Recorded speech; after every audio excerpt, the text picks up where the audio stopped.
ಎಷ್ಟಿದೆ? 10. 10 12 ಕೊಡಿ. ತೊಳಿ ಸರ್, ತೊಳಿ. ಆಯ್ತು, ತೊಳಿ ಸರ್. 12 ರೂಪಾಯಿ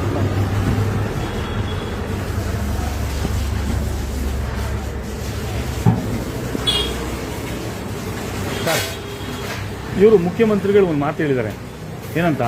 ಯಾರೇ ಒಬ್ಬ ನಮ್ಮ ಸರ್ಕಾರಿ ನೌಕರ ₹1 ಲಂಚ ತಗೊಂಡ್ರೆ ಫೋನ್ ಮಾಡಿ ಅಂತ. ಈಗ ಎಲ್ಲಿ ಕಾಂಟ್ಯಾಕ್ಟ್ ಮಾಡಲಿ? ಎಲ್ಲಿ ಸಿಗ್ತಾರೆ ಮುಖ್ಯಮಂತ್ರಿಗಳು? ಅದೇ ಏನ್ ಮಾಡ್ಬೇಕಂತನಾ? ಅದು ಏನ್ ಮಾಡ್ಬೇಕು ನಂಗೆ ಅರ್ಥ ಆಗ್ತಾ ಇಲ್ಲ.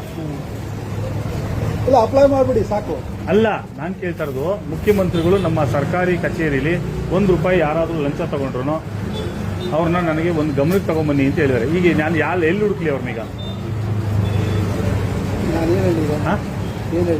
ನನಗೆ ಗೊತ್ತಿಲ್ಲ, ನೀವ್ ಹೇಳ್ಬೇಕು. ಮುಖ್ಯಮಂತ್ರಿ ಹೇಳ್ತಾರ ತಪ್ಪ ಅಥವಾ ಅಧಿಕಾರಿಗಳು ನಡ್ಕೊಳ್ತಾರ ತಪ್ಪ ಅಂತ? ಅಲ್ಲ ಸರ್, ಒಬ್ಬ ಸಣ್ಣ ಪುಟ್ಟ ವ್ಯಾಪಾರಿ ಹತ್ರ ನೀವು 10 ರಿಂದ 12 ರೂಪಾಯಿ ಡಿಮ್ಯಾಂಡ್ಸ್ ಮಾಡ್ತೀರಿ ಹಣಕ್ಕೆ ಅಂತ ಹೇಳಿದ್ರೆ ಇದು ಎಷ್ಟು ಮಟ್ಟಿಗೆ ನೀಚ ಕೆಲಸ ಅಲ್ವಾ? ಸರ್ಕಾರ ನಿಮ್ಗೆ ಉದ್ಯೋಗ ಕೊಟ್ಟಿದೆ, ಏನಂತ? ಬಹಳ ಒಳ್ಳೆ ಕೆಲಸ ಮಾಡಿ ಜನಸಾಮಾನ್ಯರಿಗೆ ಸಹಾಯ ಮಾಡಿ ಅಂತ. ಪಾಪ ಅವ್ನು ಯಾರೋ ಸಣ್ಣ ಪುಟ್ಟ ವ್ಯಾಪಾರಿ ಹತ್ರ ಹೋಗ್ಬಿಟ್ಟು ನೀವು ಅವನು ದಿನನಿತ್ಯ ನಿಂತ್ಕೊಂಡು ಕಷ್ಟ ಬೆಳಿ. ಕರೆಕ್ಟು ಸರ್, ಅವರೇ ಸರ್ ಟ್ರೇಡ್ ಲೈಸೆನ್ಸ್ ತಗೋಬರ್ಬೇಕಂದ್ರೆ ಅಧಿಕಾರಿಗಳನ್ನ ತಾವು ಭೇಟಿ ಮಾಡಬೇಕು. ಕರೆಕ್ಟು ಸರ್, ಈ ತರ ನೀಚ್ ಕೆಲಸಕ್ಕೆ ಅವನೇನೋ ಪಾಪ ರೋಡಲ್ಲಿ ನಿಂತ್ಕೊಂಡು ಬೀದಿ ನಿಂತ್ಕೊಂಡು ಕಟ್ ಮಾಡಿ ಒಬ್ಬ ನಿಲ್ಸ್ಕೊಂಡು ಅವ್ನು ಹೋಗ್ಬಿಟ್ಟು ನೀವು ₹1200 ಲಂಚ ಕೇಳಿದ್ರೆ ಯಾವ ರೀತಿ ಸರಿ? ಅಂತ ಆನೆಸ್ಟ್ ಆಫೀಸರ್ ಆಗಿದ್ರೆ ಮಾಡ್ಕೊಡ್ಬೇಕು ನೀವು ನೇರವಾಗಿ. ಸರ್ಕಾರಿ ಫೀಸ್ ಕಟ್ಟಿ. ಹೌದು, ನೀವ್ ಯಾಕೆ ದುಡ್ಡು ಇಸ್ಕೊಂಡ್ರಿ? ಅವನು ತಿಳುವಳಿಕೆ ಇಲ್ಲ, ಅಯೋಗ್ಯ, ನೀಚ, ಅವ್ನು ಗೊತ್ತಿಲ್ಲ. ನಿಮ್ಗೆ ಗೊತ್ತಿದೆಯಲ್ಲ, ನೀವು ಓದಿದಿರಿಯಲ್ಲ, ಮತ್ತೆ ಏನ್ ಮಾಡ್ಬೇಕು ಅಂತ? ಏನ್ ಮಾಡ್ಬೇಕು? ತಗೊಳ್ಳಿ ದುಡ್ಡು, ಇಸ್ಕೊಳ್ಳಿ, ಅಪ್ಲೈ ಮಾಡಿಸಿ ಸಾಕು. ಯಾರಿಗೆ? ನಾನು ಯಾಕೆ ದುಡ್ಡು ಇಸ್ಕೊಳ್ಳಿ? ಮುಖ್ಯಮಂತ್ರಿ ಕೊಟ್ಬಿಡಿ ದುಡ್ಡನ್ನ. ಅಲ್ಲ, 200 ಸಾಕು. ಬೇಡ ಸರ್, ನೀವು ಮುಖ್ಯಮಂತ್ರಿಗೆ ದುಡ್ಡು ಕೊಟ್ಬಿಡಿ. ₹1200 ನನಗೆ ಯಾರೋ ಒಬ್ರು ಲಂಚ ಕೊಡಿ ಅಂತ 12 ಕೊಟ್ಬಿಡಿ ಅಧಿಕಾರಿಗಳಿಗೆ. ನೀವು ಮುಖ್ಯಮಂತ್ರಿಗಳಿಗೆ ಕೊಡಿ ಸರ್. ಸರ್, ಮುಖ್ಯಮಂತ್ರಿಗಳು ಗಮನಕ್ಕೆ ತಗೊಂಬನ್ನಿ. ಸರ್, ನಾನು ಈ ತರ ₹1200 ದುಡ್ಡು ತಗೊಂಡೆ, ಲಂಚ ತಗೊಂಡೆ, ಏನ್ ಮಾಡೋದು ಅಂತ ಕೇಳಿ. ಬಡವ್ರ ಬಗ್ಗೆ ಈ ತರ ರಕ್ತ ಇರ್ತಲ್ಲ, ಎಷ್ಟು ಮಟ್ಟಿಗೆ ಸರಿ ಸರ್ ಇದು? ನನಗಿಂತ ದುಡ್ಡು ನಿಮ್ಗೆ ಲಂಚ ಅಂತ ಕೊಡಿ, ನೀವು ಇಟ್ಕೊಳ್ಳಿ ಸರ್. ನೀವು ಕೇಳಿರೋ ದುಡ್ಡನ್ನ ನಿಮ್ಮ ಅಧಿಕಾರಿಗಳಿಗೆ ಏನೋ ಬಟ್ಟೆಗೆ, ರೇಷನ್ಗೆ ನೀವು ಕೇಳಿದಿರಲ್ಲ, ಲಂಚ ದುಡ್ಡು ಅದನ್ನ ಕೊಟ್ಟಿದ್ದೀವಿ, ತಗೊಳ್ಳಿ. ಏನ್ ಸರ್? ಆಯ್ತು ಬಿಡಿ, ತಗೊಳ್ಳಿ, ನಿಮ್ ರೇಷನ್ ದುಡ್ಡು ತಗೊಳ್ಳಿ.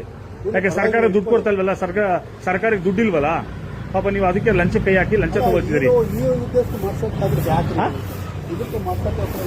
ಇದಕ್ಕೆ ಅಲ್ಲ, ಇದನ್ನು ಮಾಡಕ್ಕೋಸ್ಕರ ಇದನ್ನ ಇಷ್ಟೆಲ್ಲ ಮಾಡ್ಬೇಕಾಯ್ತು. ಏನ್ ಇದನ್ನ ಮಾಡಕ್ಕೆ ನಿಮಗ್ ಕೇಳ್ತಾ ಇರ್ಬೇಕು. ಯಾರೋ ಒಬ್ಬ ನಿರುದ್ಯೋಗಿ ಅವ್ನು ಉದ್ಯೋಗ ತಗೊಳ್ಳೋಕೋಸ್ಕರ ಒಂದು ಕಟಿಂಗ್ ಶಾಪ್ ನ ಮಾಡ್ಕೊಳ್ತಿದ್ದಾನೆ, ಅದಕ್ಕೊಂದು ಸರ್ಕಾರದಿಂದ ಪರವಾನಗಿ ತಗೊಳ್ತಿದ್ದಾನೆ ಅಂತ ಹೇಳಿದ್ರೆ ಅದಕ್ಕೂ ನೀವು ಡಿಮ್ಯಾಂಡ್ಸ್ ಮಾಡ್ತೀರಾ ಅಂದ್ರೆ ಬೇರೆ ಅವನ ರಾಬರಿ ಕೆಲ್ಸಕ್ಕೆ ಹೋಗ್ತಾನೆ. ನೀವು ಅಧಿಕಾರಿಗಳು ಡಿಮ್ಯಾಂಡ್ ಮಾಡಿ ಎಲ್ಲಿ ತರ್ತಾನೆ ಅವನು? ಸುಸ್ತಾಗುತ್ತೆ ಪಾಪ ಅವ್ರಿಗೆ. ಇಲ್ಲ, ಸುಸ್ತಾಗ್ತಿದೆ ಪಾಪ. ಶುಗರು BP ಲೋ ಆಗ್ತಿದೆ ಅವ್ರಿಗೆ ಪಾಪ. ಶುಗರು BP ಲೋ ಆಗ್ತಿದೆ ಪಾಪ. ಪ್ರಶ್ನೆ ಕೇಳಿದ್ರು ಶುಗರ್ BP ಲೋ ಆಗುತ್ತೆ. ಅವ್ರದನ್ನ ದಯವಿಟ್ಟು ಅದನ್ನ ಮಾಡ್ಕೊಡ್ಬೇಕು ನೀವು. ಮಾಡ್ಕೊಡಿ.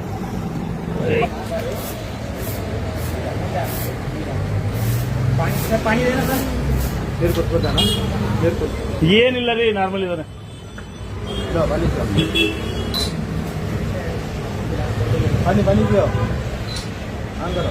ದುಡ್ಡು ಕೊಡ್ಬೇಕಾದ್ರೆ ಸುಸ್ತಾಗಲ್ಲ, ದುಡ್ಡು ಕೇಳ್ಬೇಕು ಸುಸ್ತಾಗಲ್ವಾ?